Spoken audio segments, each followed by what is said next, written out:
Hello guys, welcome to the next video tutorial on Java programming for beginners. And in this video we will see what is class inheritance in Java and how to use class inheritance in Java.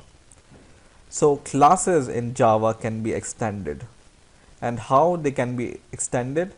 By creating new classes which can retain the characteristics of the base class. And base class I mean here is the class from which we are inheriting.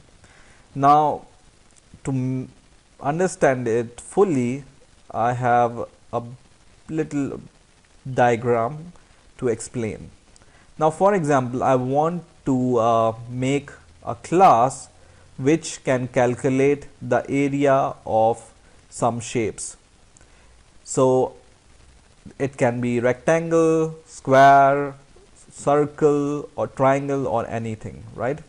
So I can make a class called polygon because they share, rectangle and triangle shares a similar property. And what is this property? They both have width and height, right? So I can define two variables in my polygon class, and I can set these width and height of these values in this polygon class using a method set value.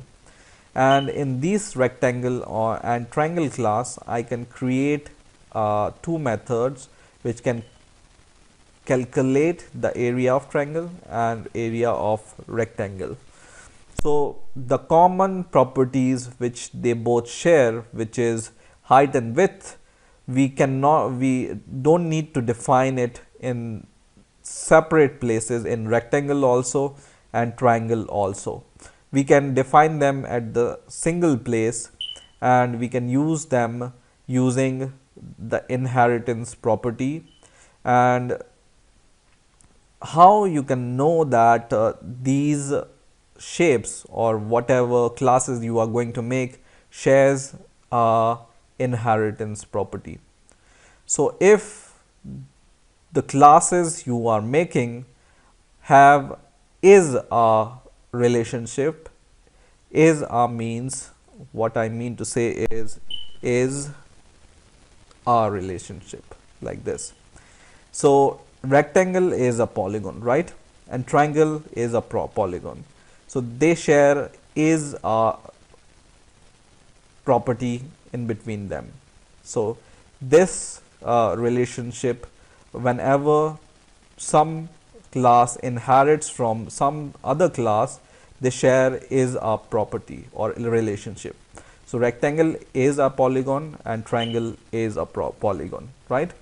So let's go towards the code part of it. So what we are going to do is we are going to make three classes.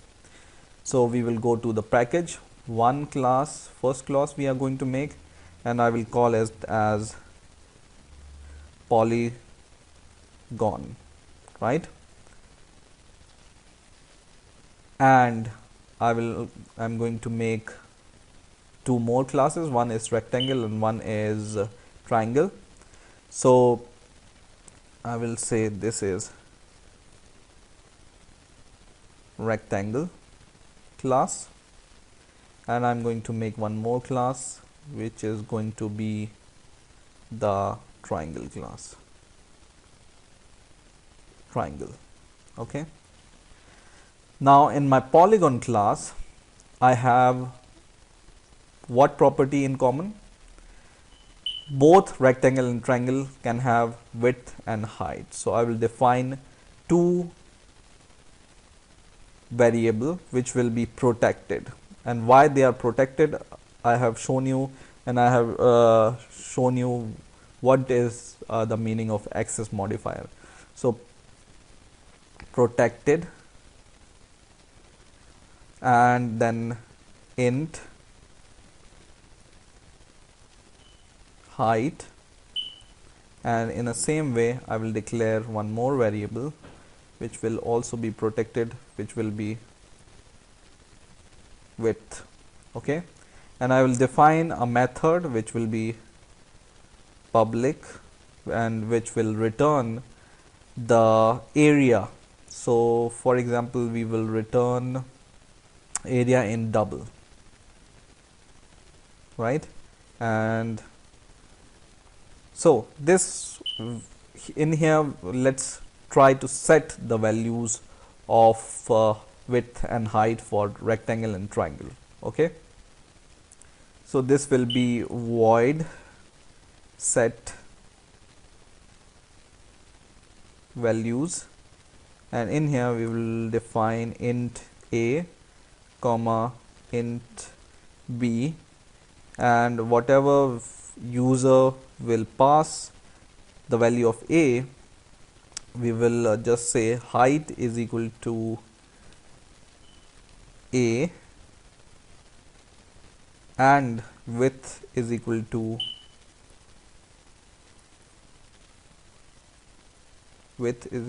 b. Okay, so by this method we are going to set the values. Okay, now in my rectangle class, how we can inherit from this polygon class?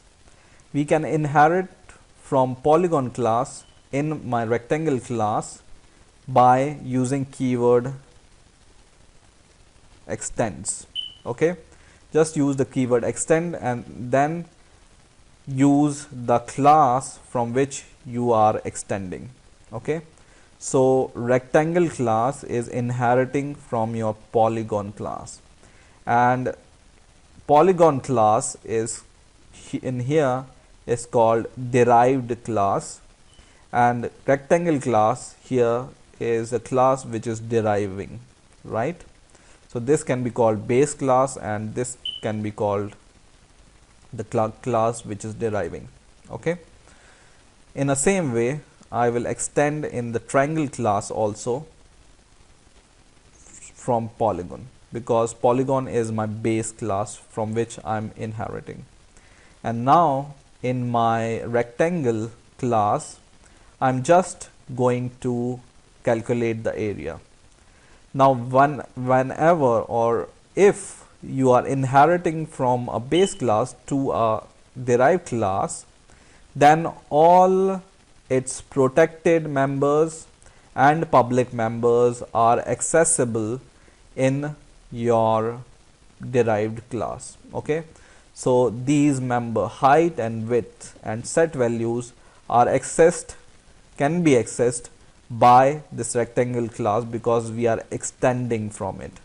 Okay, if this was these variables and this methods was private, then we cannot use them in other classes, but because they are protected and public method can be used in subclasses. So this is a subclass and this is a base class.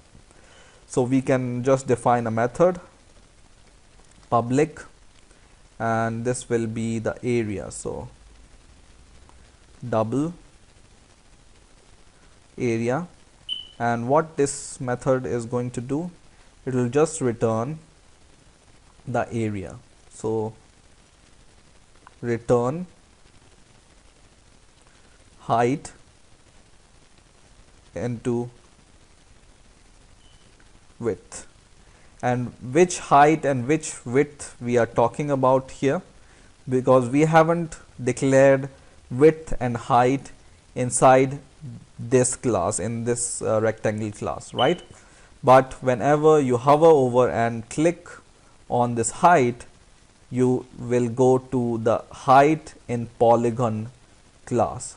Okay, so this height in polygon class is accessible in this rectangle class also. Okay, and width also from polygon class is accessible in the rectangle class also. Okay, in a similar way, the area of the triangle is half, so height into width divided by 2, right? So we will just divide it by 2. Okay, so we have everything. We have the area of triangle, we have area of rectangle, and we are setting these value via this polygon class. Now what we can do in our main method, we can use, or we can create the instance of rectangle class. So rectangle, rec for rectangle is equal to new rectangle, and we are going to create the instance of our triangle class also. So triangle tri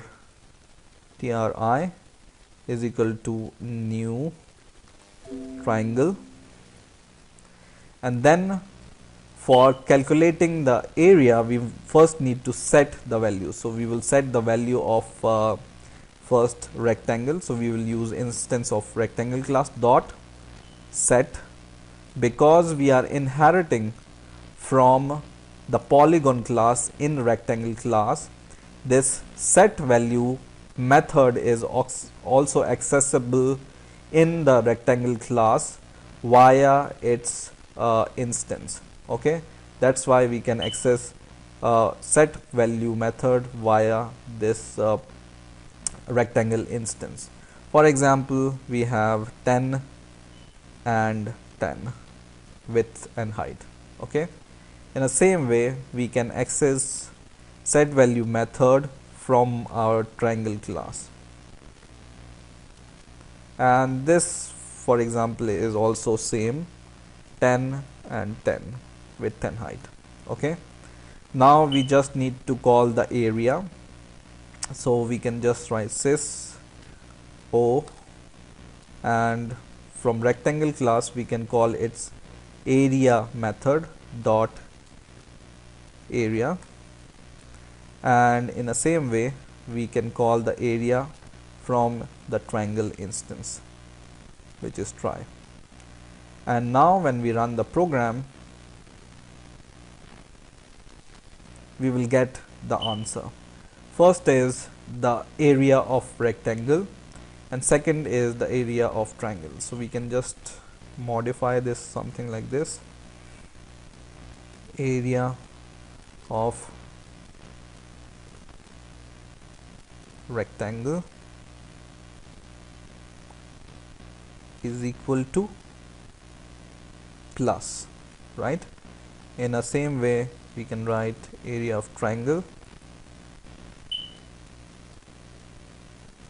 is equal to this one.